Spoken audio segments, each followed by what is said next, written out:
This is Mark Atchison. Everyone calls me Bob, and this is my story.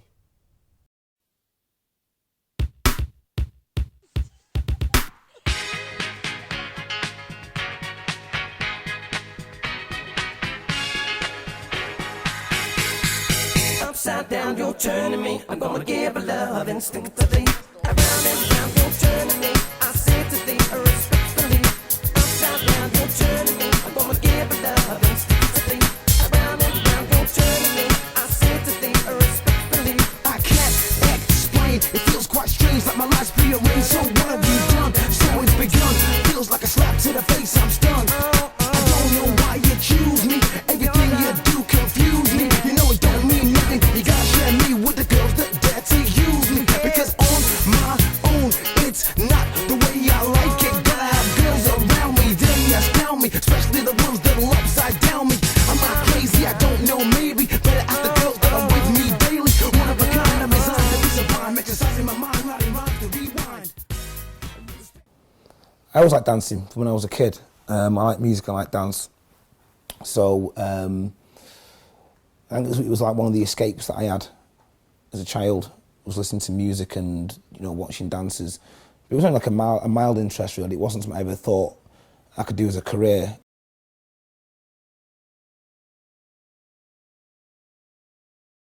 I mean, the reasons why they adopted me and the other kids they adopted, no one really knows apart from them. I mean, I have my own theories as to why it was, but I certainly don't think it was for the right reasons. You know, she wasn't a good person at all, and her husband was different.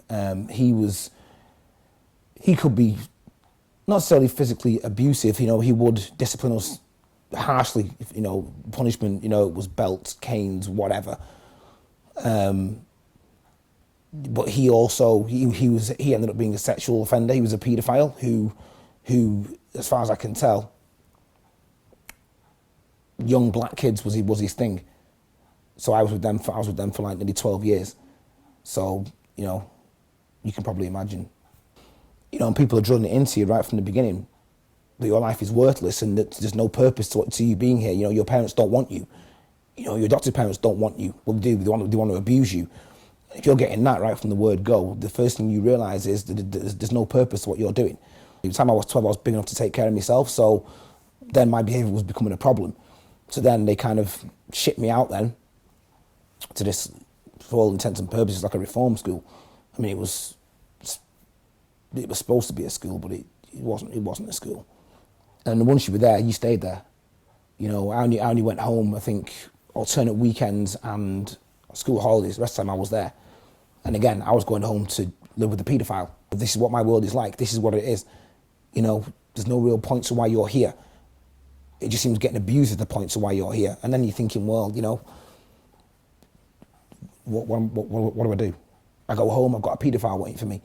I go to school, I've got a boastful governor who wants to beat me and do whatever. I've got assessment centres, I've got kids trying to kill each other with golf clubs. This is the life I have. This is what I've got, and this is for the foreseeable future. This is what it's going to be. So when I got to 16, my father had been convicted of sexual offences. They said, "Well, you can't go home." So I said, "Well, what do I do now?" So in the end, they kind of said, "Well, we don't know what to do with you. I've got nowhere to send you. You've got no family to go to, no home to go to. There's nothing we can do with you." So the sent me back to Warrington, where I've been adopted, and basically threw me in a children's home. I stayed at the children's home, lived there for maybe the next 2 years, and like you say, my life then was just drink, drugs, crime, girls. That was it. If you're an average person, that's, you know, they obviously, you know, they're going to judge you as a person, when the reality is, I'd say 90% of my friends from that era were good people who just had difficult lives, and that's how you cope with it. You know, you boss it out with drugs and alcohol. That's the problem. You don't care. Society doesn't care about you, so you don't care about it. I don't even want to think what would have happened if I hadn't been a dancer. I don't even want to think about it, because the outcomes could have been anything. You know what I mean? And one thing I do know is it wouldn't have been a better outcome. That much I do know. It couldn't have been any better. It could only have been worse. I see the effects that the crime and drugs has had on my friends. I see, you know what I mean? I see when I look at them. I see the lives, how many of them still are drug addicts and recovering drug addicts. You know what I mean? I see, you know, the injuries that they've had. And people like might have my friends that have limbs missing from the drugs they've taken and the damage that it's done to their bodies. Knowing that you're a decision away from that position, I have no doubt my situation would have been grim. I knew a lad called Evo, Neil Evans, and then I met Bob through him, and Neil was one of my best mates. Me and Evo got into heroin, and Mark kind of, this is where we separated then, because like, he went down a different road. It's like, it could have been so easy to turn and go, do you know what, I'll have what they're having, and he could end up a junkie. Do you know what I mean? I lost years, total years. While he was dancing with Michael Jackson, I was injecting heroin in anything I could get. I was living at my nan's, and I got this phone call saying, it's for you, your mate's dead. And I was just like, no one ever died at that point. Nobody had ever died. And I couldn't believe it. I just felt so, it was horrible, you know, because you're thinking, he's your best mate, you know what I mean, and now he's dead, and you're addicted as well. And even at his funeral, I was that messed up. I just thought, I was on the phone trying to get drugs, do you know what I mean, even at Evo's funeral, I thought, you know, what am I doing? And I vowed then on that day, I said, one of these days I'm going to get clean. It took me 10 years after he died, and I went into rehab. And I go to Narcotics Anonymous and you get little key rings. He was that close. Do you know what I mean? And that's the first person that died. And then there was so many after him, but that had a massive impact on me. I knew that would happen one day. Either he would end up doing a very long jail term or he would probably end up doing some damage to himself by mistake. It didn't really hit me until later, to be honest. Because the funeral didn't go, couldn't face it, no way I could do that. I've been to his graveside a few times and it's still, even after all this time, it's difficult to be there. Mainly more because I knew that he was, because I knew he was turning the corner. I thought it was kind of unfair. I'm so glad that I'm on this side, I'm so glad Mark's on this side as well.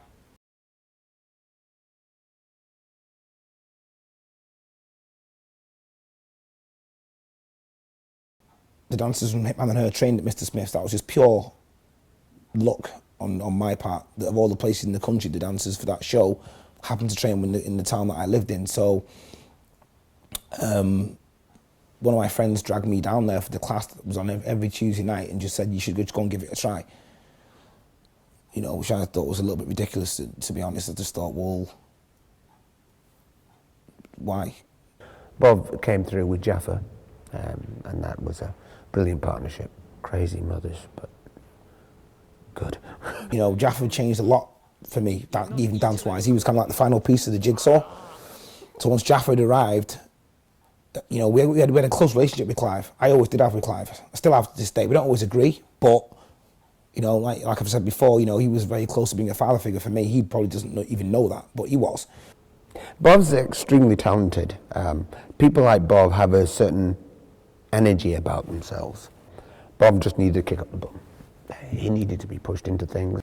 You know, someone said, what is the most important moment of, or the best moment of my dancing career? Meeting Jaffa would be it for me, because without him, nothing would have happened, because he wanted it so badly. You know, we're doing music videos, and that was my ambition, was to be in a music video. And once I'd done that, I was just thinking, that's me done. I'm happy just keep doing it, and keep touring with Clive. And Jaffa was always like, no. We ain't settling for this. We're going to keep going all the way to the top. And I just thought, you're just stoned again. So, whatever. And he was relentless. Well, I met Bob when I was about 14 dancing at Mr. Smith's. And he got, I used to train on the podiums with him. And then when I was 16, 17, I went to Smith's dancing with him. And that's where I met Jimmy out of our group. And both me and Jimmy used to dance with Bob and Jaffa and Clive. All of us used to dance together. I think Jaffa was his saving grace, because I remember it so well. I remember we was hanging around together and Jaffa coming in, and I don't understand how somebody could not take drugs like us. I thought, what's wrong with him? And then years later I'm thinking, what was wrong with me? That's probably what I learned more from them, was how to conduct myself. Was to kind of reverse the conditioning that I'd given myself, that this is how the world works. It's okay to take drugs, it's okay to break the law, it's okay to do this. And if it's not okay, who cares? So they kind of reconditioned me in the fact of, no, that isn't okay. You don't do that. And he liked me and Jaffa, so it was something between me, Jaffa and Clive in a car, just off, travelling the country. To me, this was a different world for me, and being treated with some kind of respect. We basically ground a lot of these artists down. We ground them down over a period of time. Rosalla is doing a gig in Glasgow. We'd just say, right, let's go. We'd grab our stuff, pack up. We'd have no money. We'd jump on a train over to Glasgow. We'd jump off. We'd go to the club. We'd walk up to the club. We'd say, with the dancers, show us to our dressing room. The Dome would never question it. They'd just presume that we were telling the truth. The act would arrive, be told your dancers are already here. The actor then go, who? They'd be shown down to the room and me and Jaffa would be changed and ready to go. And we did that maybe 100 times. And we'd say to whoever the act was, look, don't pay us, just let us dance. And over a period of time, these people just got used to us. And they liked us. And again, Jaffa said from day one, he said the key to us being successful is not our dancing ability, it's our personalities. And as far as the Michael Jackson is concerned, we were just in the right place at the right time. As we were doing that tour, there were actually posters up around the cities for the Dangerous World Tour. And Jaffa even said to Rosalla, do you think, on the circuit we might even meet him one day? And we were all laughing in the band, yeah, whatever. And we had to do a separate show in Finland. And they just rung us one day and said, they're choosing support bands to do the tour. And they just said, do you want to do the support slot for it? Which we thought was a bit unlikely at the time. I had a bet with a couple of my friends that said we won't get within 50 feet of Michael Jackson. I said I will. I said with Jaffa around, I said I guarantee you, we will. This guy doesn't take no for an answer, not even from Michael Jackson. I said we will track that man down in there, and we will not come back without some kind of picture with him. It will never happen. When I first met Bov, he was very confident, Eager, dead good laugh. certain talent that's just innate. Bob is natural. There's no doubt about that. There's more to Bob than meets the eye. Sweet as pie and deadly talented. Finding that next step of creation is where I would imagine he is, as well as we're at that place where it's time to pass it on. When you get to that age where doing it is getting more difficult, teaching is the only thing left. I've always enjoyed teaching though. And I've been lucky to teach a lot of, some very talented dancers from this area. And watching kids, and adults that think that they can't do it, and then watching them slowly being able to do it, yeah, it's fantastic. Who doesn't like that? Because Lexi, as you can see, Lexi can already dance. I haven't got to teach the dance. I'm just kind of fine tuning a lot of what she's doing, because there's a lot of techniques that I may have that other dance teachers may not have, just simply out of experience. You know what I mean? Because a lot of teachers are so much younger than me. They've been doing it so, they're possibly better or different dancers than me, but I know a lot of tricks of the trade that they won't know.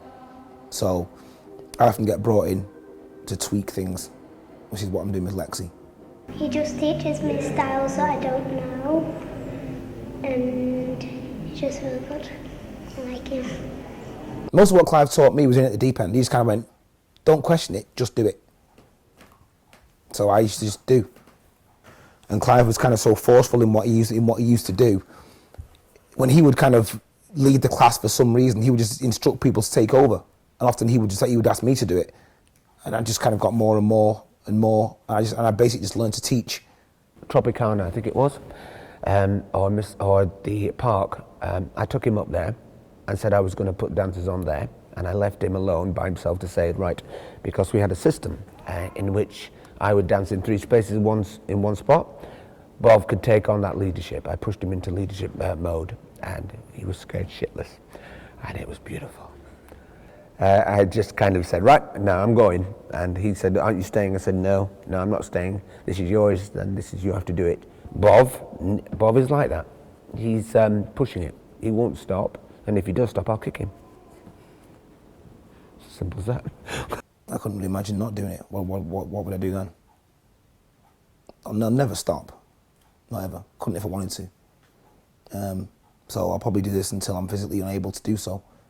One thing with him that I've always thought is he could have done a lot better.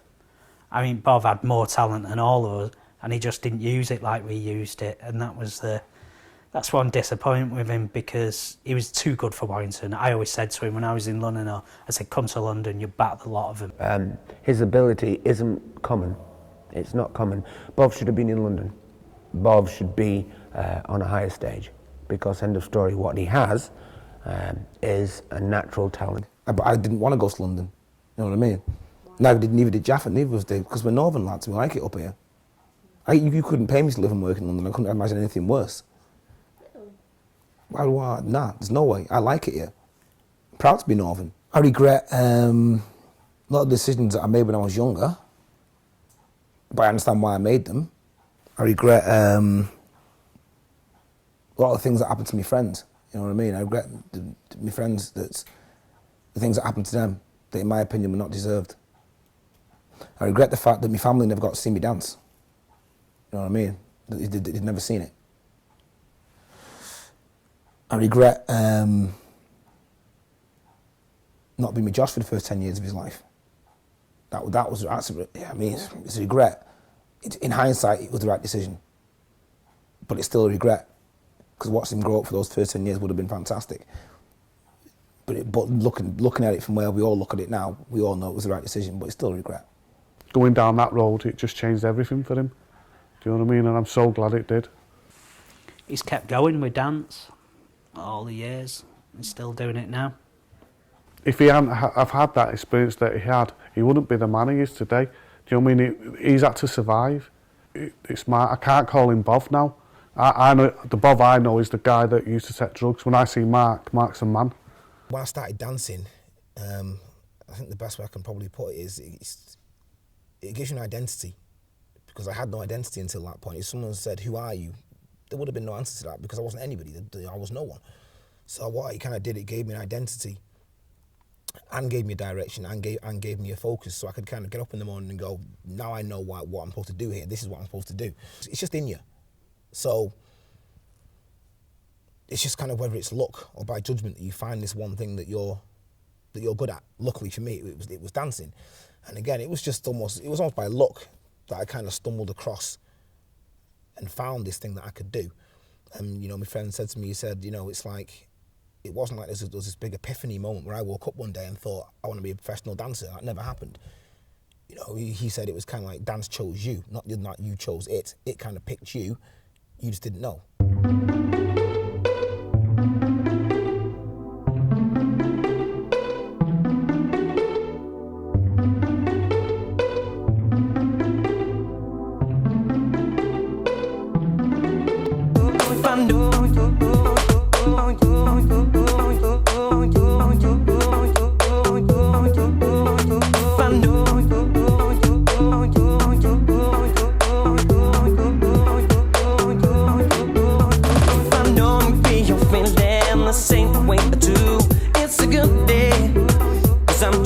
About you, if you know the way I'm feeling, you feel the same way too. It's a good day, 'cause I'm thinking about you. Oh, it's a good day, it's a good day, it's a good thing, it's a good day, it's a good day, good thing, it's a good thing, it's a good thing, it's a good day, it's a good thing, it's a good thing, it's a good day, good thing, it's a good thing. When I awake, I never know just how it's gonna be. My day has begun, though glad that I am healthy. So I smile because my dreams were nice. First thing I see is my potential wife. She looks so good that I can't explain. Nobody else around can really ease my pain. I wake her up with a kiss so good. She can't resist me now, she never could. I stand back and watch her dress. That sweet honey body every night that I caress. I look outside and it's a lovely day. We don't wanna waste our time together, so anyway we go outside, take a walk in the park. We're going hand in hand, we'll never be apart. We stay all day until the sun goes down. And us making love is the very last sound. I think about you almost all the time. My heart is beating faster than I know I can rhyme.